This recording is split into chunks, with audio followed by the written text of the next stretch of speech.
What is happening, everybody? Welcome to the Social Media Suck Show. I'm your host, Sebastian Rusk. As always, hey, welcome to the show.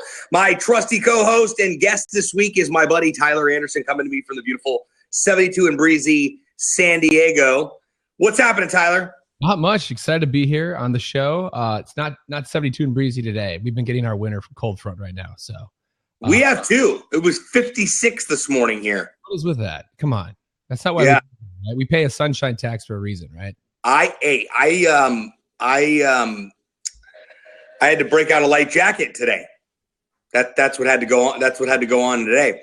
So you and I linked up when you were here at some point last year, and you kind of walked me through your story, and I was still intrigued by it because of the fact that it started in a traditional format with social media sprinkled in, and then blossomed into this what is now Casual Friday. So first of all, let's start off. And for those of you just joining us, my name's Sebastian Rusk. I am a social media strategist. I wrote a book called Social Media Sucks. Right there. If you don't know what you're doing, and we do this show a couple times a week. Sometimes it's once a week, sometimes it's twice a week. But we bring individuals just like Tyler on that are in the space doing really cool stuff, having a conversation. Hopefully you're going to be able to extract 2 or 3 things that you did not show up here with, and we'll be able to help you better understand what you don't know that you don't know, so that your social media doesn't suck. So anyway, Tyler Anderson is the brains behind Casual Fridays. He's going to bring us back to the early radio days and help us better understand how Casual Fridays became the social media empire that it is today. I guess you could say that. No, like a lot of people in this space, I kind of got started, I want to say around 2009. And actually, I'm not going to say I want to. That is when I got started. But I think that's when a lot of people really kind of started dabbling in this space and becoming consultants with it. And I was very similar to many of those other people. I had a typical corporate job, maybe not typical, but I worked for radio. I worked for a huge radio station conglomerate. I was not on the airwaves, so I was not behind the microphone, but I was, more or less in management at that radio station. But I always embraced the digital side. So part of how I kind of got on the fast track into management at a younger age is, Sebastian, were you in radio too? I feel like you were, weren't you? No, I wasn't. My dad was for 30 years, and my grandma's always said I have a great face for radio. So, well, that's why we're doing this right here. No radio experience yet. But Seacrest might need a replacement one day, and I'm available. Sure. Well, funny story about Seacrest. So the girl who was my promotional intern back in the day, she's now his co-host. So for the people who kind of get early in radio and you work your way up, and if you work hard, you can definitely make it. But that's Ellen. No, Ellen retired. So his new co-host, Sissany. Oh yeah, the young girl. Sissany was she was one of my promotional interns back in like 2002 in San Diego. There's a lot. Ellen retired, huh? Life's good. I guess so. Yeah, she's done. She's living large now. Wow. But back to the story. So yeah, so in radio, everybody knows that most of the revenue is generated, of course, from radio commercials. Around mid 2000s, though, there was a huge initiative for what we called in the industry NTR, which stand for non-traditional revenue. And a lot of times that was more sponsorships related, but digital just started getting lumped into that as well. And so I was an early adapter to MySpace back in the day. Make fun of it. I know a lot of people will for us early adapters on MySpace, but I swear I was probably one of the first 1,000 people on that platform, and I spent so much time on there. And not to get off track, but it's funny because a lot of how we used MySpace is very similar to how the younger millennials and the teens are using apps like Snapchat or Instagram when that was cool. It's not that there's anything new. It's just all part of the cycle. When I was that age, when I was 18, 19, 20, I was all over those channels too, like the MySpaces. That's what was available to us back then. But so I created some social media campaigns, if you will, around 2005, and for some of my bigger clients on the radio station like Pepsi and Vitamin Water, and a lot of them had a social media component, which was really MySpace. I created the official MySpace pages for the radio station, and that's when I kind of saw the light bulb that this is going to be the next big thing, and there's going to be an opportunity for brands to leverage this from a marketing perspective. So I still stuck around in radio. I like to say you get the golden handcuffs, if you will, especially when you move into management. You get that comfortable salary, and it's hard to want to maybe branch off and start your own business. But in 2009, I was in a position where I had the opportunity to do so. And, like I said, like a lot of people in this space, I kind of started off as a consultancy. I had, a few clients on my own. I would work with them. I pretty much did everything. But then slowly you just kind of see this like shift where you need to build a support team. And so it started off with interns, and then you fast forward to today. Now Casual Fridays is a full social media agency, and we're north of 30 employees here, operating. We have clients throughout the United States, but we have teams kind of scattered throughout the country in about 5 states, I think. So including right in your backwoods there in Miami. That's great. You guys have had some rapid growth over the past few years, and you've really found your niche within the hospitality, specifically the hotel niche. Talk about that a little bit. Yeah, so like everything, like I'm not going to say I was lucky, because at the end of the day you have to still do a good job. But I was in essence kind of lucky that the hospitality thing kind of fell into my lap. When I started it, most of my clients were very regional and right in my backyard. Most of them were in San Diego. And through a contact that I had, I basically got my foot in the door with one of the hotels, but it was not necessarily to do the hotel's social media, but it's for one of their nightclubs. They had a huge rooftop nightclub, and that was the end. And then of course you have to do a good job. You have to show them, impact on their bottom line. And we did that. And then it kind of spiraled from there. And then it was through word of mouth marketing. Then it was, we picked up, 5 premium hotels here in San Diego, then some in North County, LA, Orange County.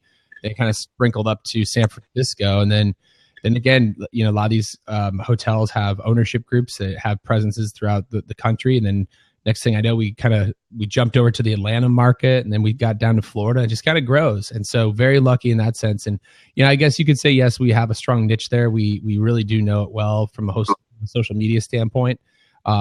But it's interesting. Like, I would not say that we exclusively want to work with hotels or in the hospitality industry.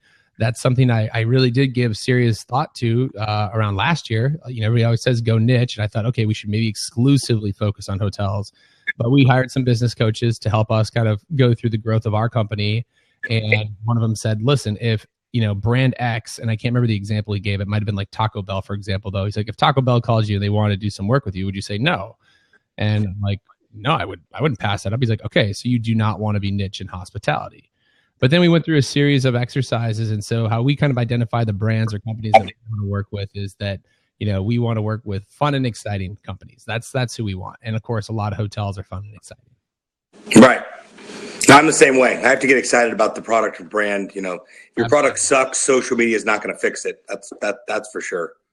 Totally. I mean, that's something I think that a lot of businesses, especially in the early days of when they were hiring companies like ours or yours or other consultants, is they didn't want to do any of the heavy lifting, and they felt like, okay, we're struggling, so we should just magically have this great social media presence, and it's going to magically increase our bottom lines, and all this new revenue is going to come into us. And that's really not the truth. I mean, it could be far from it. Like, at the end of the day, yes, social media can help drive sales, but a lot of times the initial kind of connection on these social channels is already going to come with your current customers. It's not going to be somebody who's never heard of your company, and then all of a sudden they're going to go, oh my God, I'm going to like this company. Even though I've never done business with them before, I'm going to like them. And I'm going to go ahead and buy all their products and services. And I want to be bombarded by all these great social media posts from this company. It doesn't work that way. So right. I'm kind of paraphrasing the statistic, but I want to say I came across something that in a study that Jay Baer's group did a couple of years ago, about 84% or something like that of your likes and your followers are comprised of your current or past customers. So again, to your point, Sebastian, if your product sucks, you're not going to have an amazing social media presence. No, not at all. What's been the biggest obstacle that you've experienced as an agency working within the social space since 2009? Getting client buy-in. It's one thing to get the client buy-in where they want to just hire you and pay a monthly retainer or whatever it is. But to me, I really thanks everybody. I see somebody had to jump out there. To me, the biggest thing where I think that the obstacle is getting just the buy-in of them believing what you're doing for them and also wanting to support them. You can't outsource social media 100% where you just don't do a darn thing. Like you have to still be connected to some degree. You have to communicate with your team who's doing social media. You have to provide, feedback of what's happening in and around your business or your industry, or a lot of times, a lot of things that are happening on these social channels, they need to be taken offline and then they need to be resolved, outside of social media. And if the client doesn't want to do that, it's not going to fix them. Right. So to me, I think that's definitely a big thing. The other thing, again, I'm a marketing guy by default. That's how we got into this space. And I think a lot of us got in this space. And I know a lot of times they want to judge the ROI on their social media campaign, and particularly with the hospitality space, that's a little bit. It can be a little tricky sometimes. People aren't jumping on Facebook or Instagram to book a hotel room. So, but there's other aspects of social media that we do want to quantify that ROI, and just because a lot of these guests do expect that these hotels or just businesses are going to respond to them. I mean, you look at Jay Baer's new book now, Hug Your Haters, and he has endless data points now of how people want to be responded to within minutes or hours. And so, if you're not having a presence and you're not engaging with your I don't want to say audience, but your customers through these social media channels, how do you quantify the ROI on that? And one of the examples I always like to give is a hotel, for example. What would the ROI be if you did not have a front desk attendant, yet you had a hotel guest coming in to check in and no one's there to greet them? Or if they want to come down in the middle of the night and go speak to a front desk attendant, maybe to raise a concern about something, but no one's there to address it. What's the ROI on that? And that's what we're seeing a lot of times with social media, is that more and more of these hotel guests are using it as a channel to communicate with these hotels, as opposed to just, wanting to engage with them. Like they don't just want to engage on the cool pool shots. They literally do want to go and send private messages or tweets and get their questions answered. Yeah, I mean, I think that's not just for hotels. I think that's for restaurants. I think that's for any service-based business, hospitality, I guess, if you will, but service-based that's dealing with the one-to-one communication or contact, rather, with with the customer, with the consumer. What's the best thing that you've seen happen within working with the brands that you do within social media? Has it been the shift in understanding and thought process? I think definitely that, we are to a point now, I think a majority of them do understand that this is nothing that's going away. They've now come to understand, to me, one of the best things is that they are recognizing now that it's not just marketing, that it is also customer service. So that's huge. I had a huge win, I'd say, a week ago. I finally had a client kind of somewhat recognize, like, hey, maybe we should not be paying 100% of your services out of our marketing budget, but that's partially an operational budget, because the social media side of it is almost equal parts of operations now for a lot of these companies as it is just marketing. It's not fair necessarily to always want to quantify the spend on what we're doing for social media campaigns, if it's a customer service angle. Right. Sorry, Ricky, I had to mute you, dude. We were getting some feedback here. Hold on, let me unmute you real quick. What's up, Ricky? How you doing, bro? Hey, guys. I'm here from Vancouver, Canada. I just jumped on the blab. Thanks for having me on the show, and I'm happy to contribute any way I can. Hey, thanks to be here. Did you have any specific questions for Tyler? Yeah, I'm a blogger, so my blog is daddyblogger.com, and I'm always looking to connect with brands and get sponsors and build my obviously social media following. So any advice specifically to the blogger community? Well, I mean, I'll tell you this. It's also it's equally can't talk today. Vegas, right? The feeling is mutually agreed upon. I guess you could say a lot of these brands and businesses want to work with bloggers. So I know that's something that they even task us agencies, and there's services we can use and go out and search for bloggers.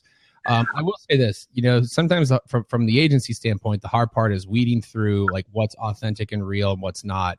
We want to make sure that we're tapping into quote unquote bloggers or influencers who have a authentic audience, an audience is also aligned with who the companies or the brands are trying to reach.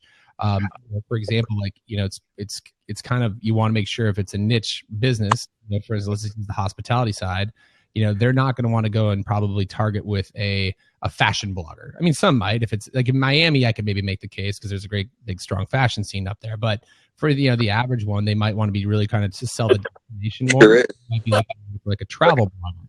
Now, a daddy blogger could definitely fit in that too, because maybe your dad blogger, you're maybe part of your blog posts a lot of times are like, ideas for families and getaways for you to do with your kids as a dad, and maybe that hotel that has some really cool attractions and there's some good family activities that a dad and his sons or daughters might do together. So that could be the angle. But I guess going back to answer your question, I'd say just make sure you continuously, build up a good audience. It's not necessarily about a huge, massive following, but a responsive following. So if you get people who will engage with you, that's great. And if you have an idea, pitch it to them. Honestly, that's the best ones. Pitch it to them. If you, again, and Ricky, I have not read your blog, but let's just go along with that example I just started with. Let's just say you are making a series of blog posts about, 10 summer activities or getaways to do with your family. You come up with some of these, and maybe one of them's in, let's just say, I don't know, Dallas, Texas, and maybe go do some research. What is it you'd like to go do in Dallas? Okay, you're gonna want to go do that. You want to go do this. You maybe want to go visit a Ranger baseball game, and then I just directly reach out to the brands that you want to be included with that. Hey, here's what I'm proposing. Make a little one sheet on it, and I just pitch it to them and tell them what you're gonna give them in exchange for X services. Whether they're gonna sponsor your trip, or they're gonna sponsor your website. I just be proactive. So that's my advice. Awesome. Great thoughts. You brought up the term engagement and, connecting. I feel it's fairly easy to get a following just by, following people on Twitter or Facebook and they follow you back. But the whole other thing is about engagement. So do you have any tips on how to get engagement and how to get responses back and forth, how to create dialogue? Yeah. I mean, how to stop the baby from crying when you're on Blab?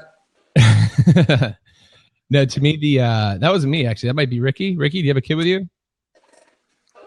Yeah, that's my son in the back. I'm just waiting for my daughter at preschool, so we're hanging out in the car here. That's our son crying. Got it. Okay. He's singing backup. I'll answer your question here, but yeah. So to me, the key to engagement is to go ahead and be engaging yourself. Nobody wants to follow someone who never responds back. So when you do have your listeners who are engaging with you, make sure you respond back to them, reply back to them. And also don't be reactive, but be proactive. So don't only engage with those who are engaging with you. Go ahead and go outside and participate and engage with others. That's something like I'll admit, I was guilty of that in the early days of social media. I just felt like, oh, people should just follow me and they'll want to engage with me. But where I really noticed just from like even my audience where you just see a lift is when you just start engaging with others. And then it's kind of with that whole 6 degree of separation. You'd be surprised. You'll start getting involved with some groups and you're engaging with them, and then they're connected with some other people. But because they engage with those people, then they see you engaging with them. They're like, oh, that person is cool. They get it. And we all can recognize those people out there on social media who kind of have a hidden agenda. They're not necessarily authentic with it. So just make sure you're out there being proactive and engaging with the authentic, users that we can all identify with. For sure. Ricky, are you there, buddy? I think he meant to go unmute himself. There we go. Yeah, I'm here. Sorry, I'm probably gonna head off just because my son's crying in the background. But thanks for this. Hey, no problem, Ricky. Thank you. Awesome. Hey, thanks for tuning in, Ricky. Come back soon, buddy. Thanks, man. Good questions, Ricky. Yeah, absolutely. Those are great questions. That's what the show's all about. Anybody else has any questions? Normally, I take these towards the end of the show, but today we do a little freestyle here. It kind of fits the conversation as far as what we were talking about. I don't know what we were specifically talking about right before Ricky jumped in here, but I got my normal show questions around here somewhere. Let's see, where do we put those? Kind of got that idea from you, actually, Tyler. Show questions? You ask those random questions at the end of your podcast. Six pack. I've actually moved away from that a little bit, though, because I'll be honest, after almost, what are we up to? Like over 110 episodes now or something like that? Yeah. It was 6 random questions 110 times. That's pretty difficult. So that totally is. That totally is. And I lost my questions already. I know one of them was, what did you want to be when you were younger? When I was younger, I always wanted to be a professional football player. I loved football. And actually, I will say this: like, I legitimately thought I was going to make it at one point. I was a big kid. I'm still tall now. I'm 6'4", but I was a big kid too. And I literally want to say, going to like 8th grade, if you would have asked me, like, are you going to play in the NFL with like 120% conviction, I would have been like, yeah, done deal. And even, I was a pretty good high school player and all that. But what's funny is then you realize how big this world is.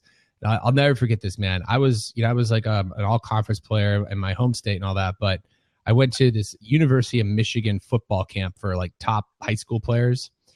And I remember like, I just felt like the smallest fish in a big pond, dude. There's other kids now my age, and these guys were huge. They were ridiculous. They were benching like 500 pounds, and I'm still there, barely able to put up like 225 one time. And that's when I realized, okay, that's not happening.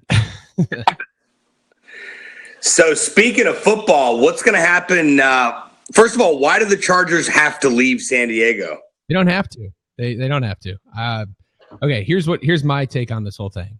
Okay. I think they are, they always kind of threatened that they were going to move, but they didn't really get ambitious with this until Stan Kroenke, who's the owner of the Rams, bought all that land in Hollywood Park. And actually, when he bought the land, he said he has all the intentions of building a new stadium.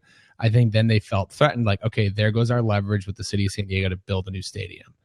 So they don't have to leave. Now, I know that there's, and mind you too, I'm a season ticket holder, but the Chargers are my second favorite team. And let me explain that. Southern California is a very transient city. Very few people are from here. And a lot of times, I'm sure Miami's kind of somewhat like this too, Sebastian. Oh, yeah. Everyone hates the Dolphins. Yeah. They're the second favorite team. And so we get a lot of people from like the Northeast who love like the Patriots or the Giants, or, there's people from all over who live here. They moved to San Diego and their favorite team is somebody else, but they still embrace the Chargers. We like going to games on Sundays. And so, I don't think that's been part of the reason why they didn't get the stadium built. But I think part of the problem is, it's been some tough times here in the last 14 years when the Chargers really want to make a push. First we had 9/11, and then we had, the recession in 2007 and 8. And I do recognize that some other cities have still been able to get stadiums built in that time. But the reality is Southern California is a very expensive place to make it. And so to try to take tax dollars and down economies, is just not feasible. Now, of course, we're at a point where I think they're recognizing they maybe need to do so to keep the Chargers, but we'll see. But anyway, they don't have to leave. And my prediction is if they do leave, it's not going to go well for them. At Los Angeles, the Rams were there for like 49 years, right? There was a huge built up fan base for the Rams in LA. The Chargers, if they go up there, they'll be the fourth most popular football team. Do you know who the other three are going to be? Yeah, it'll be the Rams and the Raiders. Well, no. If they go to L.A., they'll be the fourth most. It depends if the Raiders go there, but they won't. But they'll actually, you bring up a good point. They'll be the fifth most popular football team in L.A. Because you're right, the Rams, and even if the Raiders don't move there, they will have a bigger fan base than the Chargers in L.A. But you also have USC and UCLA, and they have far richer, programs and tradition with football. And LA is just like anything else, man. Or it's like San Diego too, to some degree, but even more so.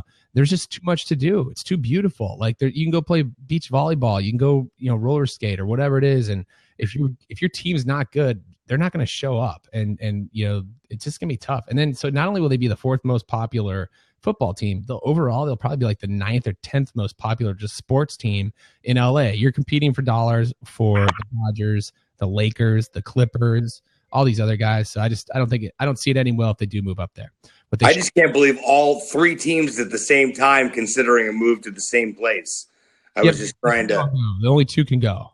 So here's the bold prediction, though. You know what? One of the predictions out there is if the Chargers do go, the Raiders will move to San Diego. And actually, I think if that does happen, they will do really well here. They will get a ton of fans here because there's. And where are they going to play? That stadium, Qualcomm's no good anymore, is it? Qualcomm, here's the thing, Qualcomm's not a long-term plan, but if the city did decide to build a new stadium, Qualcomm's fine for the next 3 or 4 years to at least be a temporary home. But there's two initiatives. There's the one that the original city put out there, which is basically building a new stadium right next to Qualcomm Stadium. And then the other one, which I think the Chargers would love to do, but it just has a little bit more hurdles to get through because there's some land acquisition that needs to be done. But that would be actually a downtown property, which would be kind of next to Petco Park, which, in all honesty, that would be amazing because San Diego's downtown's gorgeous. It's right on the water. You have these two beautiful stadiums right on the water over Coronado. It'd be great. So I think so too. I'm actually headed out there. I'll be out there the 8th through the 15th. So I love some downtown San Diego. So yeah, it's just crazy to see everybody wants to start moving to different cities here. Colin Cowherd seemed to think that the Rams going to LA was a great move for LA not to have an NFL team when the NFL is an entertainment organization. He thought was pretty crazy. But that's just, that's the herd point of view. No, they need a team. I mean, it is LA. It's the second largest city in the United States. They should have they should at least have one football team. And yes, they probably can support two football teams, but it's different in like New York or Chicago even, or, you know, even San Francisco in the north, up there in Northern California. But even in Northern California, I don't know if they can support two teams because the Raiders have partially struggled. So I don't know if, you know, San Francisco can support two teams. But where I was going to say, it's different in LA versus like New York. New York has a lot of people who are born and raised there. They don't leave there, right? And in New York, don't get me wrong, too, has a ton of transients, but just the population is so ridiculously large. But also there's not a lot to do in the winter months, right? It's cold. You want to stay inside. You want to watch football. Like, that's why they have a huge passion fan base. In warmer climates like San Diego, like Miami, you know, if it's the middle of November and it's cold out, or even if it's the middle of December and it's cold out, there's other, I'm sorry, if it's cold in the Northeast, you're still going to watch your football team. But in like Miami or San Diego, if it's a Sunday afternoon and it's 70 degrees and your team is like only won 2 games, are you really going to sit inside on a 70 and watch the Chargers? Or are you going to go outside and do fun stuff? Be outside. So. I couldn't agree. I went to one Dolphins game this year, and the best part about the game, well, we beat the ever-living daylights out of Houston, but above and beyond that was the tailgate. Totally. That's what it's all about. That's what I love about the tailgating in San Diego. It's the best experience. I'll be honest, true confession. There was one game where we never even made it inside this year. We're just like, we were having I love that. If I could just go tailgate and get the hell out, I've actually broke it down. It's $70 round trip for an Uber. So if you get a couple buddies, yeah, you know, you're going to pay for parking. Nobody has a pass anywhere. Who's going to the game? I don't give a I would literally sit in tailgate chairs and, you know, somebody has a TV lined up. Somebody has a TV lined up there somewhere, you know? Yeah, I gotta tell you my hack here. I don't know if I'll still be able to do it, but so what I did, and this is great for the social media crowd, I would bring an iPad, and then I would have one of those adapters that would plug into a TV monitor, so you could actually then broadcast the game. So I would use my iPad, and I had the NFL Sunday Ticket, so we could watch any game we wanted to, and then we'd plug it into the television, okay? And then we had the Bose like wireless speakers that Bluetooth sync to the iPad. So now you had good audio. Sure. And the only thing too is you had to then power this television monitor for like 4 hours, right? Well, to do that, we use this product called it's like a Goal 10 or Goal Zero. It's a small little generator, but it's powered with solar panels. So then you plug a solar panel in there, you put that on top of the car, and that was our tailgate setup, and it was awesome. And we would just sit there and watch Red Zone channel or pick the best game on, watch that. Yeah. And even if the Charger game, like if we didn't go in on time, you know, you'd still be able to catch part of that through the Red Zone channel. So it was a pretty cool hack. But I agree with you. The tailgating is what makes the experience. And I will say this, with a lot of these new stadiums, that's actually the one thing that's kind of being taken away. Because a lot of times these new stadiums are going in like heavy populated or heavily developed downtown areas, for example. So you got to do parking garages, yeah. Well, yeah, there's lots. There's like one lot. Oh, there's a parking lot over there. There's a parking lot over here. Where right now Qualcomm, what I love, and I think Sun Life Stadium's the same way. There's just all that parking right around. Right? All 4 sides. Yeah, I mean that's what's the best part about it. So, and you know, like even like New Orleans, I love like that scene down there. They're really passionate. And that's different though, because you can have public consumption. So you can literally, and it's nice, warm weather. So you can start at a bar and you're just literally walking, you know, bar to bar. You're like doing a pub crawl to go to the game. Yeah. So they kind of have that atmosphere too, maybe without having the whole parking lot. But like I've been to other stadiums and it kind of sucks because they basically force you to go to a bunch of overpriced sports bars. You know, right. You're paying like $9-10 for a drink, where if you're tailgating, you go buy the whole 24 pack for like $18, right? Oh, for sure. That's it. And the quality of food's better and the beer's colder. Oh yeah, you can grill your own food. It's awesome. Yeah. Yeah. So we're almost out of time. We got about 4 minutes left here. I learned that Facebook doesn't let me upload my episode if it's more than 45 minutes. So I was like, well, there's a quick lesson. We'll cut the show back to 45 minutes, which keeps things, you know, stick and move. I mean, I could trim it up if I wanted to, but let's talk Snapchat. So I'm completely I'm hooked like a crackhead. It took me a while.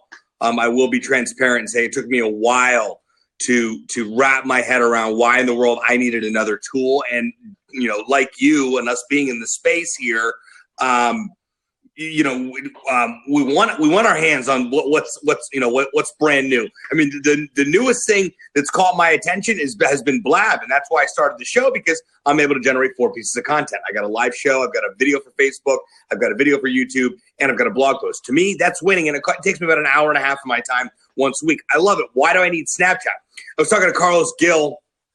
Big shout out to Carlos Gill. If you don't follow him on Snapchat, make sure you do.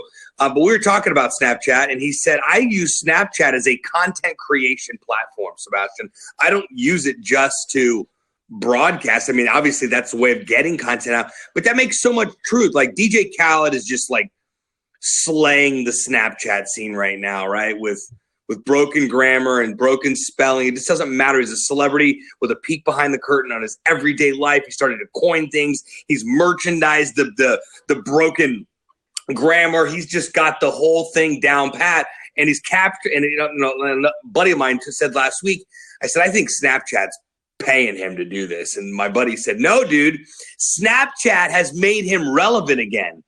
And, before that, who do you know DJ Khaled for? He's the guy. I was reading an article in the LA Times. He's the guy that screamed his name in songs and ran around with rappers and was a music producer. That's pretty much where it stops when it comes to DJ Khaled. It's not. I don't know if I'd have a poster of his on my wall, but now his entire schlick and life has been moved over to Snapchat. And it really, once I started to follow him, I wanted to get active. I started emulating him and copying him just because it's fun. And I think that not everybody knows about it. I can't stop. I'm like, another one. But, and then of course, Gary Vee's getting, he's hot to trot on this. I think he may have his hands in the investor pool there a little bit, because he's a little too excited about the platform. But, where are we at with all this? Well, I mean, so Snapchat has been around for a while. So I know it does seem like, though, it's finally hit that tipping point where now it's officially going mainstream. And so 16 billion, I think, is the valuation. I mean, not the valuations matter, but. Yeah, but just even from a user standpoint, I read an article the other day. And so I want to say that right now, 15% of internet users in North America are now on Snapchat. And that 15% is kind of like the threshold of when things take off. Facebook hit that number for example, in 2007. That's when we saw Facebook go mainstream. Instagram, I can't remember when they hit it, but I think it's definitely on a growth trajectory, and you're seeing it get used by the older demographic. And so, where before Snapchat was all the teens, then you kind of saw the younger, the 18 to 24-year-olds, fully embracing it. Now you are seeing the 25 to 44-year-old demographic leverage the platform. You're seeing moms and dads join it to keep up with what their kids are doing on it. And so you are seeing, of course, us as marketers, and even us not as marketers, but just users, use the platform much more and tell their stories. Carlos is absolutely correct. It is a pretty cool content curation tool, because you have the option of sending something to one person or to many, but then you can also download it and repurpose that content for other channels such as Facebook, or I think Carlos actually creates YouTube videos of his daily snaps. So and then I like it just because there's like a creative storytelling aspect to it. You're limited with your time. The videos are what, like 10 seconds max. Your photos, you can have be anywhere from 3 seconds to 10 seconds. I like how you can doodle on the photos. You can draw it. I don't know about you, Sebastian, but I'm addicted to those geo filters, especially like when I travel in other cities. I love to see what kind of cool geo filters are going to show up. I love them. Yeah. I mean, from going back to this whole beginning of this whole episode, we're talking about the hospitality industry.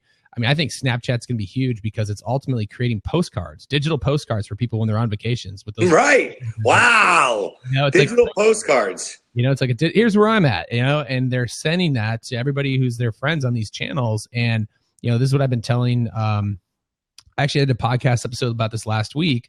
Solo. I know a lot of people are all buzzing about live video streaming or live video broadcasting. And I love how people always want to talk about their predictions and this and that. And I don't get me wrong, I don't disagree with any of those, but I also like to take a step back and be like, let's just really evaluate what's important. And so one of the things I'm really trying to get behind with a lot of our clients this year is the significance of user-generated content. So instead of always worried about like, what are we going to create, like us as these hotels and stuff for our clients, let's really try to think about out loud and like ask, how can we get our customers posting more content? Like that's because that's much more believable. That carries more for sure, with their audiences than the people who follow us. If you're especially in the hospitality and service industry specifically.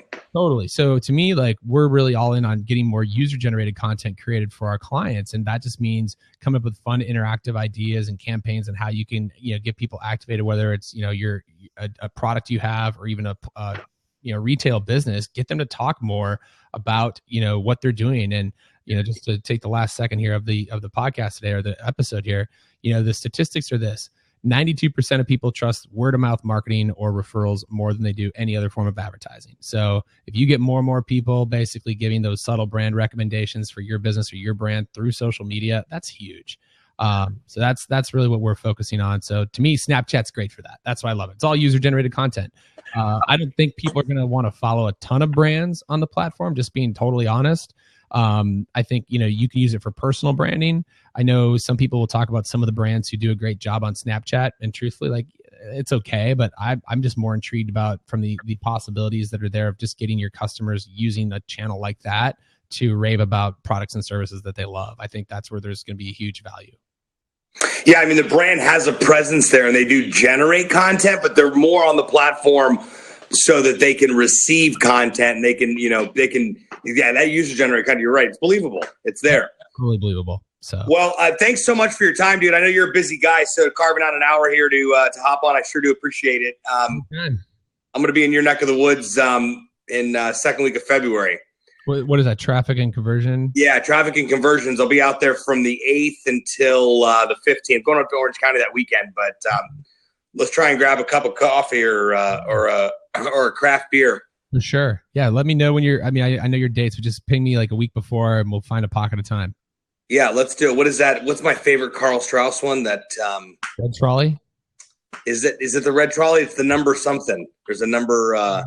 Honestly, you see, Carl Strauss it's good. Don't get me wrong, but that was like one of the original San Diego craft beers. But there's just so many other good ones. Like Ballast Point is out here. Stone Brewery is obviously. I heard Stone is fantastic. No, Stone's amazing. Honestly, I don't know how long you're out here, but if you have a lot of time, they have two little venues. They have one called the Stone Brewery Gardens in Escondido. It's kind of a hike. It's like 35 miles north of downtown, though. Beautiful. It's like their brewery. And there's no windows or anything, right? They have windows. Yeah, they have a few. But then they have another one in Point Loma, which isn't too far from downtown. It's maybe like 10 minute Uber. They have another little brewery tasting room there. That's pretty awesome. So you should check. I think that's probably the one I was referring to. That didn't look like a brewery tasting room. Yeah, no, it's not like a normal one. They have like lawn bowling outside, and it's pretty cool. Oh, nice. I think I'm going to definitely make that happen this trip here. So yeah, I'll have some downtime. I will definitely ping you, and we will link up. Awesome. Thanks again, dude. I appreciate your time, man. Enjoy the rest of your afternoon. Ladies and gentlemen, Tyler Anderson. All right. Thanks, guys. That way. See you, bud. Yeah. Well, just like that, this has been another episode of the Social Media Sucks Show. I'm Sebastian Rusk. I'm a social media strategist. I wrote a book called Social Media Sucks. If you don't know what you're doing, we do this each and every week, usually on Tuesdays and Thursdays at 1 p.m. Eastern Standard Time. My guest coming up actually tomorrow, believe it or not, we've got a second show lined up, doing a back-to-back.